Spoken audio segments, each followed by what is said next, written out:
नमस्कार. आम्ही सोलापूर शहर एमआयएम पक्षाचे माजी पदाधिकारी मी कुमार सय्यद, रेशमा आपा मुल्ला, रियाज भाई सय्यद, तौशिफ काजी आज पत्रकार परिषद घेण्याचं कारण 2 दिवसाखाली एमआयएम पक्षाचे अध्यक्ष हाजी फारुख शाब्बी साहेब यांनी सोलापूर लोकसभा निवडणुकीत एमआयएम पक्षाचा उमेदवार देणार नाही असे जाहीर केले. समाजातील मौलाना, उलमा व प्रमुख कार्यकर्त्यांशी चर्चा करून संविधान वाचवण्यासाठी, संविधानाचं रक्षण करण्यासाठी आम्ही सोलापूर शहर लोकसभा मतदारसंघात एमआयएमचा उमेदवार देणार नाही असं डिक्लेअर केलेलं आहे. सर्वप्रथम आम्ही सर्वजण एमआयएमच्या त्या निर्णयाचं स्वागत करतो. हीच बाब आम्ही गेल्या 15-20 दिवसापासून पक्षाच्या अध्यक्षांना, पदाधिकाऱ्यांना, निरीक्षकांना, इम्तियाज जलील साहेब यांना वारंवार सांगत होतो. शहराची परिस्थिती, इथली अवस्था, आपण जर इलेक्शन लढलो तर नुकसान फायदा काय होणार आहे पक्षाचं, समाजाचं, हे नेहमी आम्ही आमच्या अध्यक्षाला वेळोवेळी सांगत असताना त्यावेळेस आमच्या बोलण्याचं दुर्लक्ष करत काही हट्टी पदाधिकाऱ्याच्या अहंकारमुळे शहराचं वातावरण, समाजाचं वातावरण बिघडण्याचं काम एमआयएम पक्षाचे पदाधिकारी, कार्यकर्ते, अध्यक्षांनी केलेलं आहे. अध्यक्षांनी म्हणजे एमआयएम पक्षाचे अध्यक्ष म्हणाले, मी समाजातील उलमा, मौलाना यांच्याशी चर्चा केली आणि हा निर्णय घेतला. फारुख शाब्बी साहेबांनी काही दिवसाखाली मीडियासमोर मौलाना आणि उलमा लोकांना, मौलाना आणि उलमांनी राजकारणात ढवळाढवळ करू नये, त्यांचं राजकारणाशी काही संबंध नाही, त्यांनी फक्त धर्माचंच काम करावं अशी टीका मौलाना उलमी लोकांवर केली होती. आज एवढं का झालं की त्या लोकांचा सल्ला घेण्याची वेळ तुमच्यावर आलेली आहे. म्हणजे तुम्ही दुपटी भूमिका राबवता असं सिद्ध झालेलं आहे. समाजात एक मेसेज देता पहिल्यांदा, मग दुसऱ्यांदा दुसरं मेसेज देता. नक्की तुमची उलमा आणि मौलाना यांच्याविषयी भूमिका काय आहे हे आज समाजातील सर्व लोकांना कळालेलं आहे. हे करत असताना रमजान महिना चालू होण्या अगोदर भाजपचे आमदार हाजी फारुख शाब्बी साहेब यांच्या बंगल्यावर घेऊन गेले.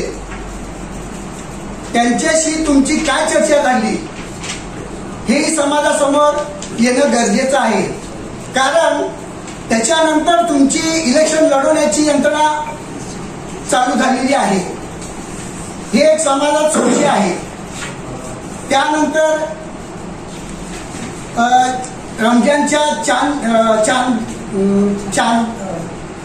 चांद्राच्या दिवशी काँग्रेसचे राष्ट्रीय नेते यांच्याबरोबर आपल्या घरी बैठक झाली. त्याच्यानंतर काही दिवसाच्या अंतराने आणखीन एक त्या काँग्रेसच्या राष्ट्रीय नेत्याबरोबर तुमची बैठक झाली. त्या बैठकीत काय ठरलं, काय झालं आणि त्या बैठकीनंतर तुम्ही काही दिवसातच एमआयएम पक्ष उमेदवार देणार नाही असे जाहीर केलं, तर त्या बैठकीचं सत्य मुस्लिम समाजाच्या जनतेसमोर येणं गरजेचं आहे. तर याचा खुलासा आपण करावं. त्यानंतर एमआयएमनं आज जे निर्णय घेतले ते संविधान व रक्षणासाठी, हीच गोष्ट आम्ही वारंवार आपल्याला सांगत होतो. मग त्यावेळेस तुम्हाला कळलं नाही का? उशिरा आलेलं शानपण आहे काही तुमचं. का काही पदाधिकाऱ्यांच्या कारणामुळे तुम्ही त्यांना बळी पडलात का? तुम्हाला त्याची गरज नाहीये, पण काही पदाधिकाऱ्यांना त्याची गरज आहे का? असं एक संशय समाजात निर्माण झालेला आहे.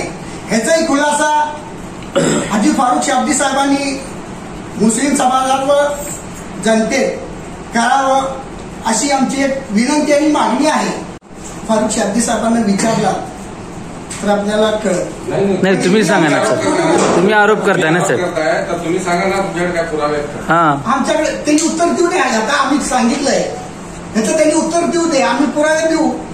साहेब, त्या दिवशी फारुख शाब्दी पत्रकारांच्या सर्व पत्रकार परिषदेमध्ये हजर असतील त्यावेळेस त्यांच्यावर आम्ही प्रश्नांची बडीवार करू. पत्रकार परिषद झाली ना तुमच्याकडून हवं आहे. आता त्यांनी पत्रकार परिषद घेतली परवा दिवशी. पत्रकार परिषद घेऊन असं सांगितलं की आम्ही उमेदवार देणार नाही आणि संविधान वाचवण्यासाठी आम्ही हा निर्णय मागे घेतलेला आहे आणि आम्ही उमेदवार देणार नाही असं त्यांनी सांगितलं. तर त्याच्यामध्ये असं त्यांना कुठं सांगितलं नाही की आमची काँग्रेस बरोबर बैठक झाली. तुम्ही सांगा ना, तुम्ही सांगा आम्हाला माहिती आहे ना. मग अचानक तुम्ही जे एवढं फास्ट पळत होता पूर्ण मीडियासमोर, नॅशनल मीडियासमोर म्हटलात तुम्ही आम्ही उमेदवार देणारच. मग अचानक 8-10 दिवसात असं काय झालं? उमेदवार न देण्याचं कारण काय? पक्षाचे निरीक्षकही तसंच म्हणलेले आहेत उमेदवार देणार. ह्याचा अर्थ काय? आणि तुम्ही आमच्या काहीच एखाद्या पदाधिकाऱ्याला घेऊन हे काम करत होता. तुमचा हा प्रश्न रास्त आहे की अचानक तुम्ही निर्णय मागे घेतला. हा ठीक आहे, ह्याचं उत्तर द्या. परंतु तुम्ही धडधडीत आरोप लावता की काँग्रेसच्या एका राष्ट्रीय नेत्याबरोबर यांची बैठक झालेली आहे. धडधडीत आरोप लावता. तुमचा जो प्रश्न आहे ना की तुम्ही निर्णय का मागे घेतला याचा खुलासा द्या, हा प्रश्न ठीक आहे. परंतु आता तुम्ही त्या प्रश्नाचं उत्तर पण तुम्ही देताय की यांची राष्ट्रीय नेत्याबरोबर चंद्रदर्शनाच्या रात्री त्यांची बैठक झाली, भेट झाली, बरोबर म्हणताना. तर तुमच्याकडे काय एव्हिडन्स आहे ते द्या. कसं साहेब, यांचं एव्हिडन्स नसतंय. फारुख शाब्दी हे हाजी आहेत, त्यांना तुम्ही विचारा, ते खोटं बोलणार नाही, मला एवढी खात्री आहे. आणि ते रमजानच्या पवित्र महिन्यात ह्या सर्व गोष्टी घडले. कुठलं मुसलमान रमजानच्या पवित्र महिन्यात खोटं काम करल, खोटं बोलल, समाजाची दिशाभूल करल असं मला तर वाटत नाहीये. तर तुम्ही एका भावनेच्या आणि त्यांना विचारा. ते हाजी आहे तर मला वाटतं त्यांनी खोटं बोलणार नाही, त्याचा खुलासा त्यांनी करतील. सर, आम्हाला पण असं वाटतंय कोमारू सय्यद एक जबाबदारीच्या पदावर असून तेही खोटं बोलणार नाही याची पण आम्हाला अपेक्षा आहे. तुम्ही जे आता आरोप केला काँग्रेसच्या एका वरिष्ठांची त्यांची मुलाखत झाली, बोलणं झालं, काहीतरी घडामोडी झाल्या असतील, त्याच्यात तुमच्याकडे पुरावे आहेत. पूर्ण सांगा माहिती. सांगितलं फक्त एवढं सांगू नका की बैठक झाली, भेट झाली. हे नाही, बैठकीमध्ये काय चर्चा झाली, काय तडजोड झाली, काय डिस्कशन झालं, कोण होते ते बाहेर तुम्ही त्यांना विचारा. त्याच्यानंतर आम्ही पुरावे देऊ. त्यांनी नाही म्हणलं की ओके. तर तुम्ही पुरावे आता द्यायला पाहिजे. कोण पाणी काम करत आहे तसे फार लोक आहेत ते का भरून देण्यासारखे नसतात साहेब. एखादं नाव असेल, एखादं नाही, जे आहे ते 90% तेच आहेत. एखादं कसं सांगू मी? 90% तेच आहे. न देणारे बघा, न घेणारे इथं बसलेले आहेत. एमआयएम मध्ये काम करणारे काम चुका सगळ्यांनाच पत्रकार ओळखतात. फक्त हिंट तरी द्या आम्हाला कळत. तुम्हाला असं प्रश्न पडलाय की जितके प्रश्न आम्हाला विचारताय तुम्ही, आम्ही 8 दिवसापूर्वी राजीनामा दिला होता. परवाच्या दिवशी जिल्हाध्यक्षांनी पत्रकार परिषद घेतली होती. मला वाटतं नॅशनल मीडिया, गोदी मीडिया आहे, नित्य मीडिया, शाब्दी मीडिया आहे. त्यांना का बरं प्रश्न केला नाही? आमच्या समोर त्यांना का बरं प्रश्न केला नाही? माझा प्रश्न आहे. का बरं प्रेस कॉन्फरन्स कुठे होती मॅडम? तुम्हाला माझा प्रश्न आहे. प्रेस कॉन्फरन्स कुठे होती? तुम्ही नव्हता ना, बाकी तुम्ही नव्हता ना, तुमचे कोणते प्रतिनिधी गेले असतील? तुम्हीच झाले हे गरजेचं नाही ना. प्रतिनिधी असतील ना. फारुख शाब्दी आमच्या डिजिटल पत्रकार संघामध्ये येतील. फक्त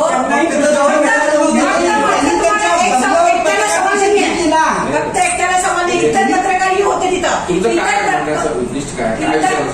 काय विचारायचं तुम्ही? काय विचारायचं? आम्ही राजीनामा का बरं दिला आणि आमचा राजीनामा तुम्ही आम्हाला विचारता डिक्लेअर केला. तुमचं कुठेतरी पत्रकार रोष आहे असं मला वाटतं. नाही, तसं नाही. तुमचं रोष आहे.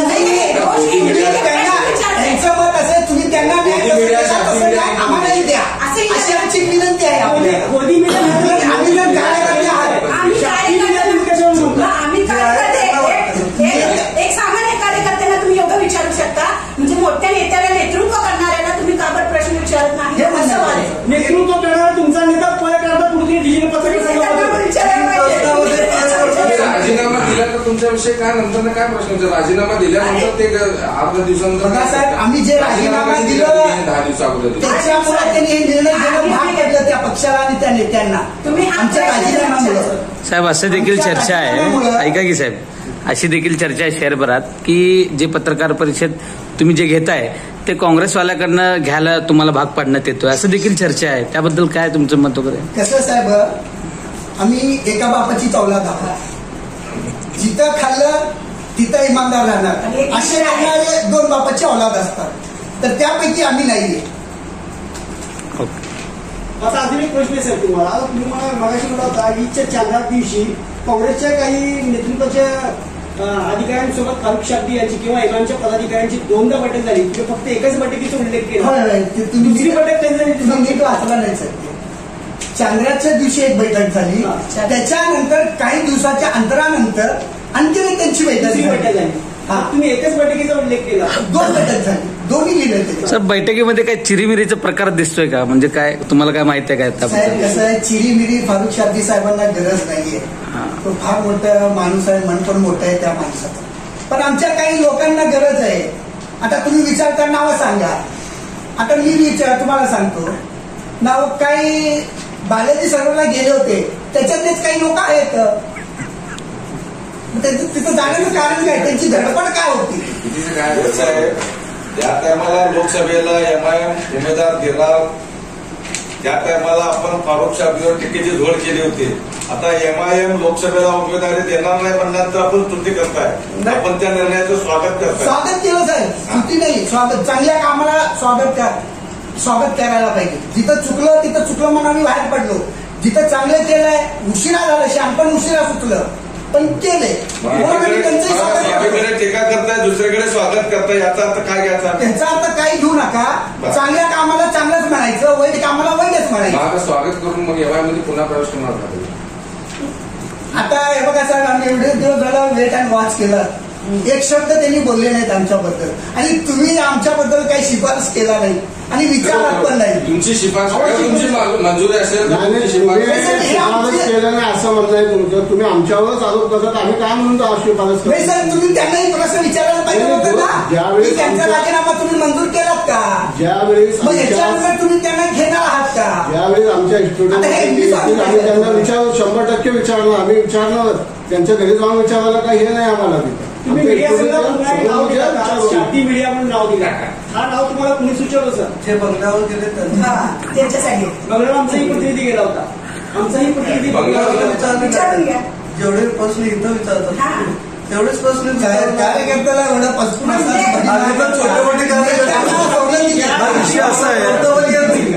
विषय असा आहे. मला एक सांगा, तुम्ही राजीनामा का दिला? मग पक्षाच्या संदर्भात तुम्ही बोलायला लागला ना, तुम्ही निवडणुकी संदर्भात मी सांगितले लोकसभेचे उमेदवार प्रमाण. ताज्या बातम्या पाहण्यासाठी प्राईम महाराष्ट्र न्यूज चॅनलला सबस्क्राईब करा.